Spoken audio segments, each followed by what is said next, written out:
everyone, welcome back to today's video. Today's going to be really fun because I'm doing something a little different, something I've never really done before, or I haven't done a lot of, I guess I should say, and this is more of a home decor piece.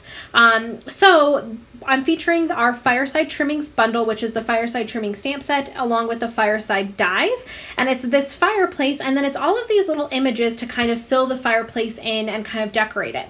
And so there were these really cute, I'll be honest, these little bats here that you can see around the fireplace is really what drew me in and made me feel like I had to absolutely do something for Halloween with this. But then I was kind of thinking you can transition this stamp set from Halloween to Thanksgiving or even just fall and then into the Christmas time also. And so I'm going to take this same little concept here, and I'll talk about what I did here in a second. I'm going to take the same concept, and we're going to do this in a couple weeks again for Thanksgiving, and then a couple weeks after that for Christmas, just to really show you the versatility of some of these sets that we have that you may not always see when you first look at them. So I'm super excited for this. I am really excited to be kind of doing a series with this set. I can't wait. So like I was saying, this is the stamp set that we're featuring today. So Fireside Trimmings along with Fireside dies. Sorry, let me put those over there. And then to talk about just the project here for a second. So what this is, and I'll show you all the paper and stuff. So there's a piece of Designer Series paper back here. And then I just took it, and this is like a cheap dollar store frame that I have had for a few years now. I'm fairly confident, like it literally cost $1. It's nothing, super crazy. It is glass, which I was surprised about. I could have sworn it was plastic, but I'm pretty sure this picture frame cost me $1. So you could take this and you could put it on your counter in like your kitchen or something, or if you have like a little foyer with an entryway or something and a table you could put it on. Or what I probably think I'm going to do is I'm going to put this on my desk here, so I can have a little bit of Halloween spirit, a little bit of Halloween decoration while I'm working throughout the day. So let's go ahead and jump into how we're going to create this.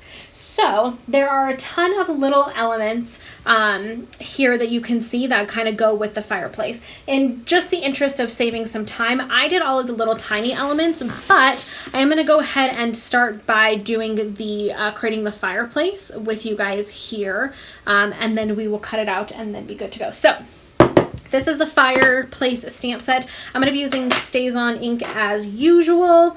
Because this is a bit of a larger image, I'm going to be taking my ink pad to the stamp versus taking my stamp to the ink pad. I normally do this on larger images just because I find I get a better stamp.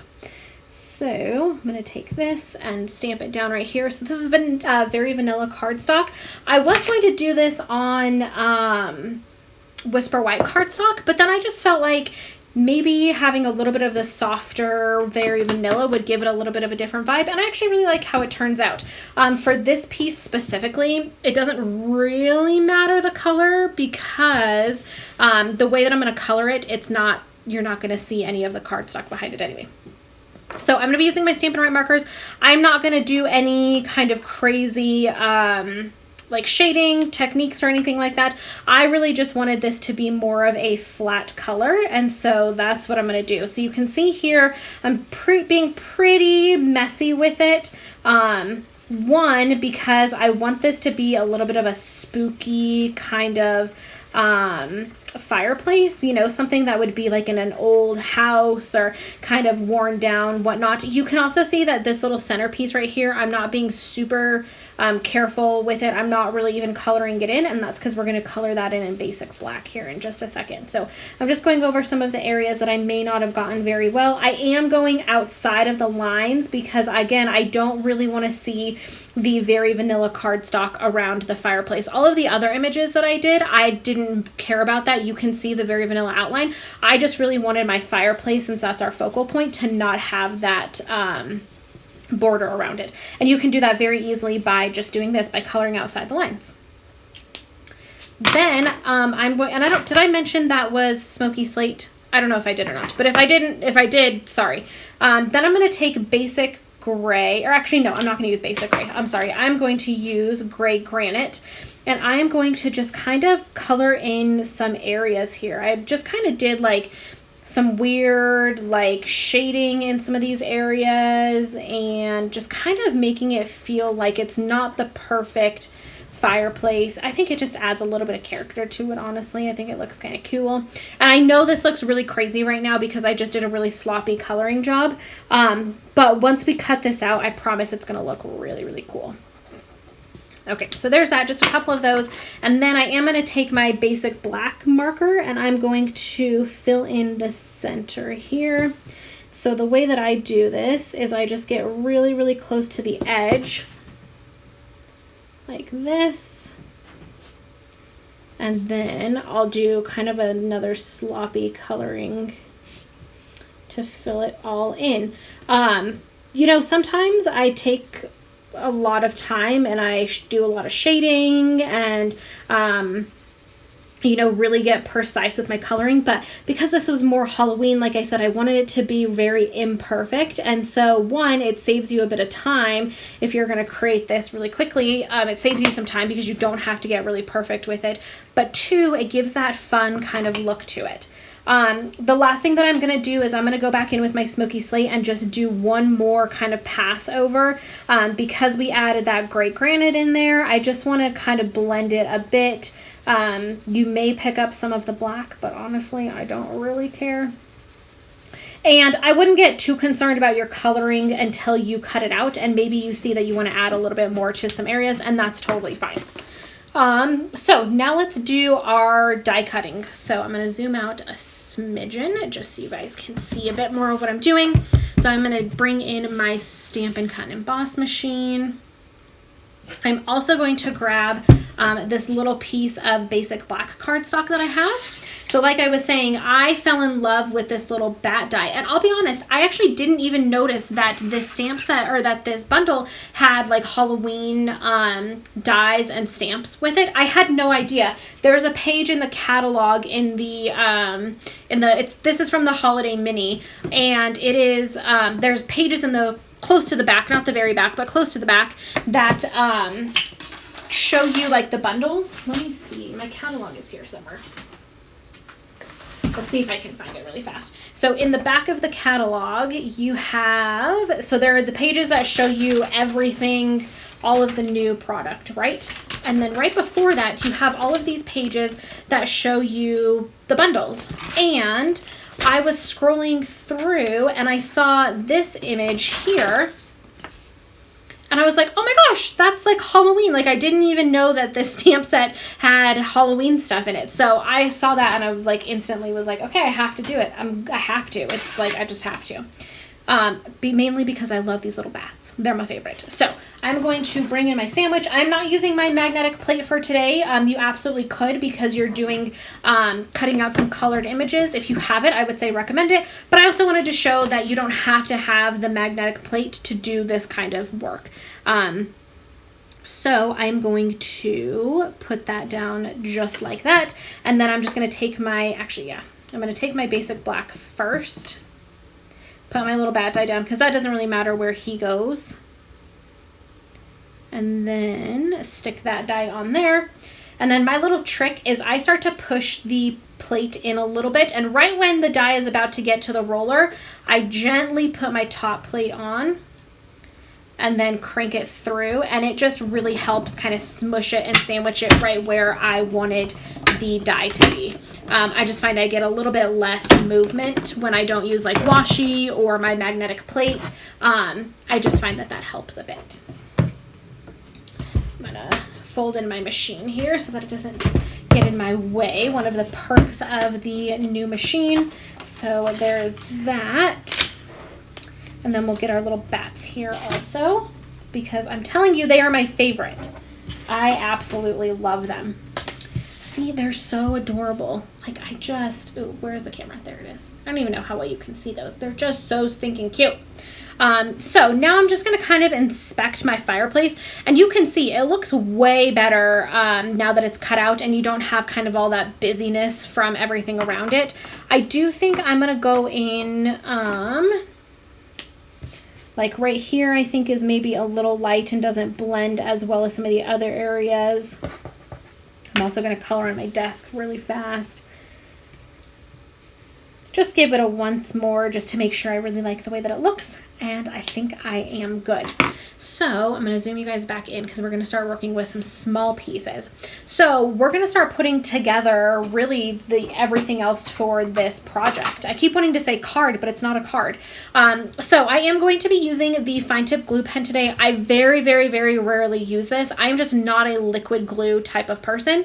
I definitely lean more towards using our snails. Oh my gosh, that's the first time I've said that in a very long time. Our Stampin' seals, or like a glue dots, tear and tape, any of that stuff. But because we have so many tiny pieces that we're working with here, I just find that it's easiest to use the liquid glue, so some kind of liquid glue. I really like the fine tip glue pen. You can see I hardly ever use this. It's still in the old packaging. I actually have a backup that's in the new packaging, and I have yet to have a reason to open it. So I'm going to show you guys all of these little things. So I'm actually going to take the fireplace and move it out of the way. So I did this little guy here. So it's this little vase. And then these little like twigs. So the little twigs I just stamped in stays on. And then for the little vase here, I stamped it in stays on. All of these were stamped in stays on. I guess I should just say that so I don't have to keep saying it. And then I colored this in basic gray for like the main portion of the vase. And then there's this little tiny little piece down here, and that I did in basic black. So what I'm going to do is on the little twigs here, I'm going to put just the smallest little bit of glue. And then I'm going to take my vase and I'm going to put my vase on top just like that. And you may get some glue on your table or something like that. Oops, see, and now I'm going to mess it all up. And so I'm just going to make sure that that's really nice and put together just like that. And then I'm going to set this off to the side to dry for a second. I'm then going to bring in my little candle sticks, candle holders, and then my little candles. So these come in stamps like this. I guess it's technically like this.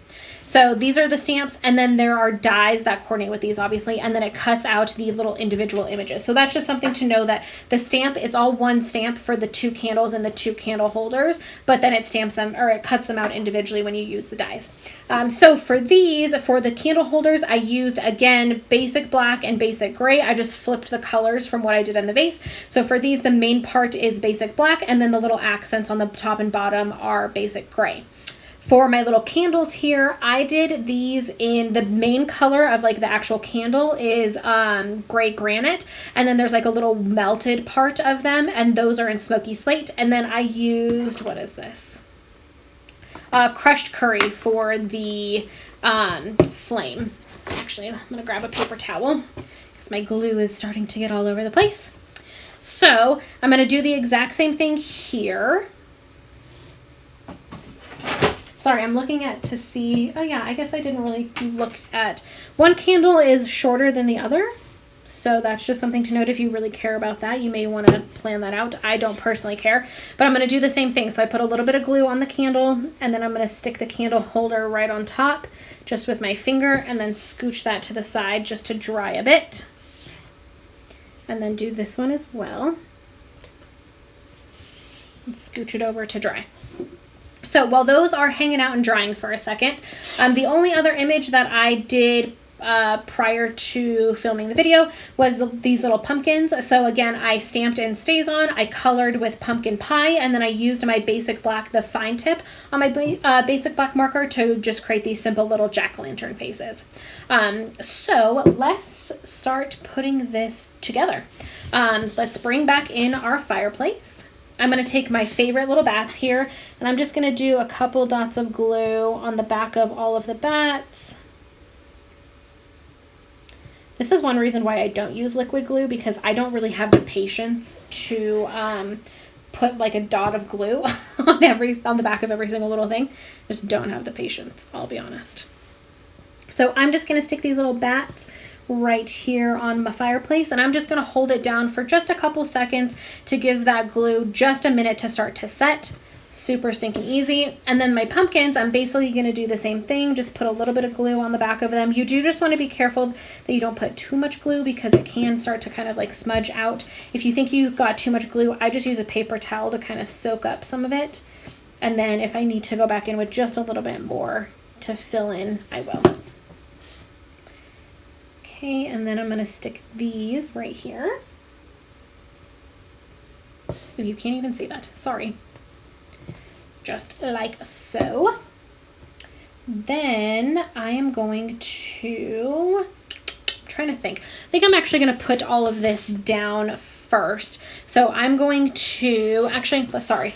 I'm like trying to think of the best way to do this. So stamping first, one more little bit of stamping really fast. I'm going to grab my ink again, and I'm going to use this little sentiment here. It says, have a simply spooktacular season. Ink this up, and then we're going to put this right here at the bottom. This is a piece of pumpkin pie cardstock. Thought it all worked well and coordinated really nicely. And then we're going to take our little fireplace and we're going to stick it right there. So I'm actually going to go ahead and use Stampin' Seal for this, just because, again, I don't have the patience for glue, especially for a piece that's like this large. I just don't have the patience. I don't, you guys. I really don't. This is why I don't have children, because I don't have patience. Okay, so I'm going to stick this right here. You want to do it up just a smidge, keeping in mind that you're going to have quite a few items up here, so maybe down just a hair.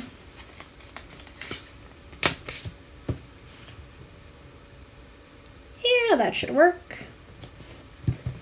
Just like that. Then I'm actually going to flip this whole piece over, and I'm going to put this onto my piece of Designer Series paper, which I'll show you in just a second as soon as I get the adhesive on here. So I have this really cool piece of Designer Series paper. This is from the, what is this, Magic in This Night Designer Series paper pack. My picture frame is a 4x6, so this is cut at 4x6. I would just take a second and measure how, like, put this piece into your picture frame. Mine was just a smidge too wide this way, and so I cut off just a tiny, tiny, tiny little sliver, and now it fits perfectly. So I'm going to just center this whole piece onto this little piece of Designer Series paper. Just like that. And the reason I want to do that is because we have so many of these little tiny like accent pieces. You don't want to be trying to like glue everything onto your background. It's easier to put your accent pieces onto this once it's all like set and ready to go. Hopefully that made sense the way that I said that. So now I'm going to take my little vase here, and again, just a little bit of glue. This fine tip glue pen really does work well for projects like this. Like I said, I just really prefer our like tape runner type of adhesive. It's just what I like it more, but it works really well for projects like this. And then I'm going to take my little candles as well, move some stamps out of the way so I can grab them, and do the exact same thing. And then I'm not too worried about where these go. I'm just kind of staggering how they are. So like you'll see this vase, I pulled it down a little bit closer or a little bit further on the fireplace. So this one I think I'm going to do a little closer to the top, and I don't want it exactly in the middle, so I'm going to scooch it to the left just a little bit. And then this one, I'm going to again push it down just a little bit to give it just a little bit of like texture and difference. That's really why I do that. And that's pretty much our piece. So the only other thing that I did was I just literally popped it into my picture frame for this one. So it's the exact same thing. I just popped it into the picture frame, and then it is ready to go. Like I said, you can get really cheap, inexpensive picture frames. This one came from the dollar store. I'm like 99.9% positive I literally paid $1 for it. So yeah, I'm really excited to take this, put it up on my desk, and then here in a couple weeks, swap it out into a different design, perfect for Thanksgiving, fall kind of vibes, and share that with you guys also. So I really hope you enjoyed today's video. As always, you can get everything that I've talked about today just by going to littlemooncreation.stampinup.net. You can also visit the coordinating blog post, which is the first link in the description below, which will give you a bunch of information about this project, and you can get to a bunch of other stuff from there also. Make sure you're following me on all the socials, Instagram, Facebook, Pinterest, all of that, because I share fun stuff over there quite a bit, some behind the scenes and just like daily checking in, seeing what I'm doing and what I'm up to. So I really hope you guys are doing fantastic and had a wonderful day, and I will see you in the next video.